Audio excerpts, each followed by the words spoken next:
$29 billion or almost 1.5 trillion pesos. Yan daw ang halagang kailangan ng gobyerno para matugunan ng krisis pang-ekonomiya na dulot ng COVID-19. Malaking halaga. Higit na mas malaki pa yan sa kinita ng buong Marvel Cinematic Universe franchise mula pa noong 2008. Saan naman kaya huhugutin ng gobyerno ang perang ito? So we are also coming up with the program to continuously borrow more money to support the Philippine economy and our fight against this COVID. Mangungutang pala ang Pilipinas. Parang ordinaryong pamilya lang na kapag kinakapos o nagigipit, nangungutang sa kaibigan, kapitbahay, o kamag-anak. Ganon din ang gobyerno. Isang paraan ng pangungutang ay yung pagbebenta ng gobyerno ng treasury bills at iba pang securities. Sa madaling salita, maaaring magpahiram ang investors, Pinoy man o banyaga, ng pera sa gobyerno. Nangangako naman ng gobyerno na ibabalik ang pera ng investors na may patong na interes sa takdang panahon. Nandyan din ang Bangko Sentral ng Pilipinas. Kamakailan lang, 300 billion pesos worth ng securities na ang binili ng BSP mula sa gobyerno, pangtustos sa gastusing pang COVID-19.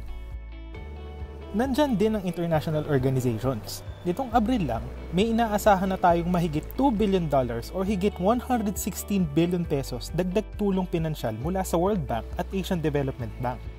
Halos 38 billion pesos naman ang inaasahang ipapautang sa atin ng Asian Infrastructure Investment Bank.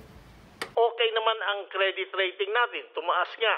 BBB plus na tayo. The highest ever. So we are confident na we have the financial capability to bridge this problem that COVID has brought us.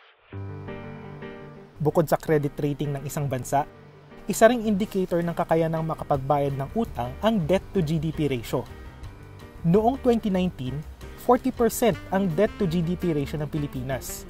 Ibig sabihin, 40% lang o wala pa sa kalahati ng kabuoang kita ng bansa ang ating utang.